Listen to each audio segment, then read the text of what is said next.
Let's move on to our 7th battle of the week.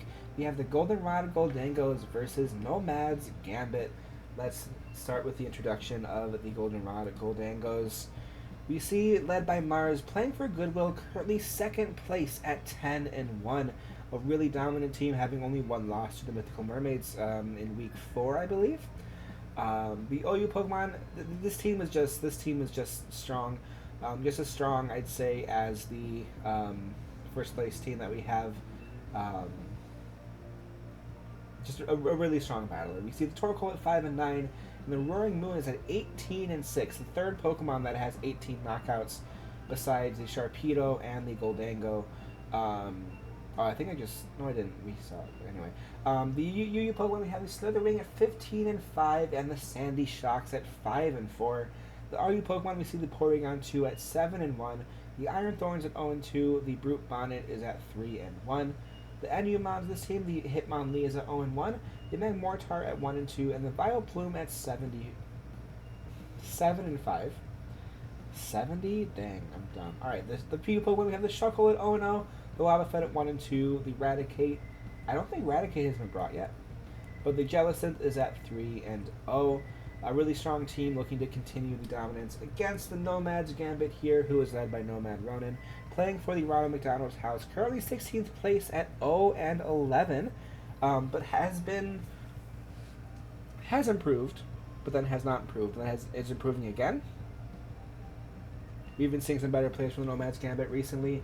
The OU Pokemon, we have the Blaziken at 3-6, and the King Gambit at 1-4.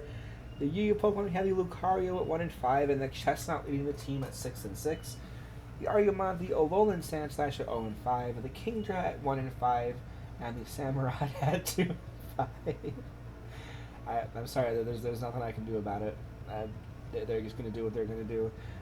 The NU Pokemon, we have the Magneton at 0-5, the Cacturn at 0-3, and the Kingler as well at 0-3. The PU Pokemon, we have the Midnight Lycanroc at 2-5, the Golem at 0-2, Honchkrow at 3-8, and the Frogadier at 0-2. I believe in Nomad's Gambit. We're going to see the starting lineups of these two teams. Give me 1 second. Alright. The Goldenrod Gholdengos has these two Paradox Mons, the Roaring Moon and the Slitherwing. We also see the Jellicent, this chonky little Jellicent here. The Shuckle! The Shuckle has come back. The Torkoal is here, and the Vileplume as well. And the Nomad's Gambit bringing the Chestnut, the Samurott, the Frogadier, the Golurk, the Blaziken, and the Lucario. Let's get into this battle. Battle number 7. Goldenrod Gholdengos leading with the Shuckle. The Shuckle is returned with the Nomad's Gambit leading with the Samurott. The switch from the Samurott into the Golem, though, with a Shell Smash being set up by the Shuckle. The Shell Smash, of course, in the contrary, going to boost his defenses, special defenses. Golem going for the Stealth Rock here, with the Shuckle going for another Shell Smash, trying to get set up and have its sweep like it did in the last league. But the Seismic Toss from the Golem is going to do 40% of its HP, do a lot of damage here, and ignore all the Shell Smashes because it's HP-based move. Another Seismic Toss is going to bring it down to 19% HP, but the Infestation is going to trap it. But the Rocky Helmet brings Shuckle down to only 2% HP here. The Golem going for the Seismic Toss to finish off the Shuckle. A fantastic play by the Nomad's Gambit here. Vileplume is going to switch out, though. Golem switching out into the Blaziken. The Sunny Day being set up by a Vileplume here. We switch from the Vileplume into the Torkoal, with a Fire Punch immediately being used by the Blaziken, doing a little bit of chip damage and getting its speed boosted here from its ability.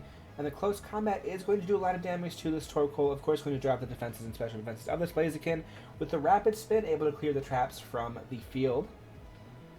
From the Torkoal, I should say. Blaziken now at 2 times speed, though, is going to go for another Close Combat and take down this Torkoal. Nomad's Gambit up 2 Pokemon right now, and Blaziken at 2.5 times speed. Jellicent is going to come in, but the switch from the Blaziken into the Chestnut, you shouldn't have switched, but the Strength Sap is going to drop the attack of this Chestnut here. The Wood Hammer, though, is going to do a lot of damage here to Jellicent, but not quite enough to take it down. With the Will-O-Wisp then being set up by the Jellicent onto the Chestnut to drop the attack of Chestnut even more. The switch from the Jellicent into the Slitherwing to predict a Wood Hammer coming in from this Hedgehog? I don't even know what a Chestnut is. Armadillo? I don't know. But, Turtle? Whatever. But the switch from the Chestnut into the Blaziken with a U-turn being used by the Slitherwing to switch into the Roaring Moon to boost its attack from the booster energy item that it does have.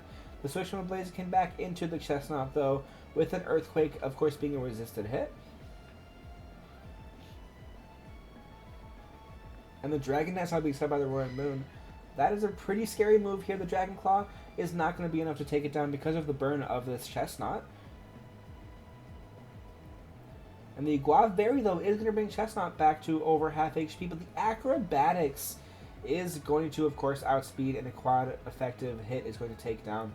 The Samurott is going to switch in, but the Acrobatics is going to do some good damage, but not quite enough to take down.